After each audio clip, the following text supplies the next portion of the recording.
अब non profit organisation क्या है? अगर एक कंपनी एक सोशल वेलफेयर का काम कर रही है तो क्या वो ऑटोमेटिकली नॉन प्रॉफिट ऑर्गेनाइजेशन के तौर पे ट्रीट हो जाएगी? उसका आंसर है नहीं।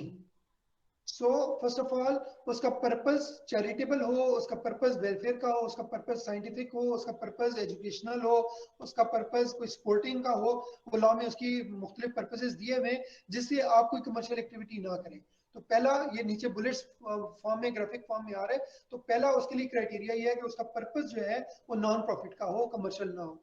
सेकंड ये है कि वो रजिस्टर्ड भी हुई हो एज एन एनपीओ, वो किसी न किसी इदारे के साथ एनपीओ के तौर पे रजिस्टर्ड हो। पाकिस्तान में एनपीओ डिफरेंट लॉज के तहत रजिस्टर्ड होती हैं। एक कंपनी एक्ट के सेक्शन 42 के तहत, those are called section 42 companies. Second, trust act के तहत रजिस्टर्ड होती हैं, और एक सोसाइटीज का जो लॉ है उसके अंदर भी रजिस्टर्ड होती हैं। सो ये तीन तरीकेकार हैं।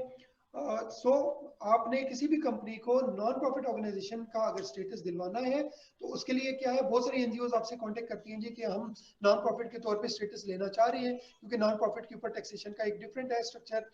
तो उनका 100C के तहत 100% जितनी अमाउंट होती है वो उनका क्रेडिट मिल जाता है।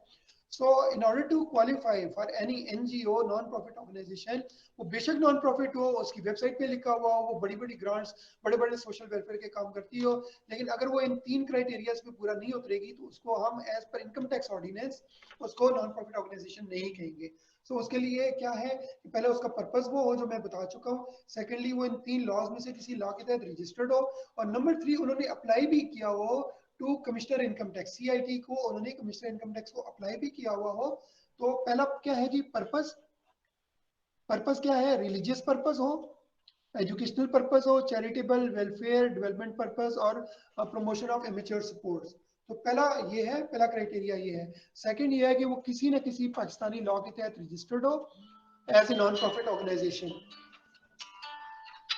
और थर्ड ये है कि उसको कमिश्नर इनकम टैक्स को उसने अप्लाई किया हुआ हो to be called as a non profit organisation, उसने अप्लाई किया हुआ हो और उसको वाकई में अप्रूवल भी मिल गई हो।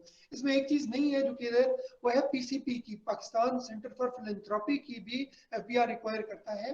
वो लॉ के अंदर नहीं मौजूद, लेकिन प्रैक्टिस ये है कि वो पीसीपी के साथ भी उसकी भी सर्टिफिकेशन आपसे मांगते हैं कि पीसीपी ने भी आपको रिकॉग्नाइज किया हुआ हो, तो तभी वो मिल सकता है।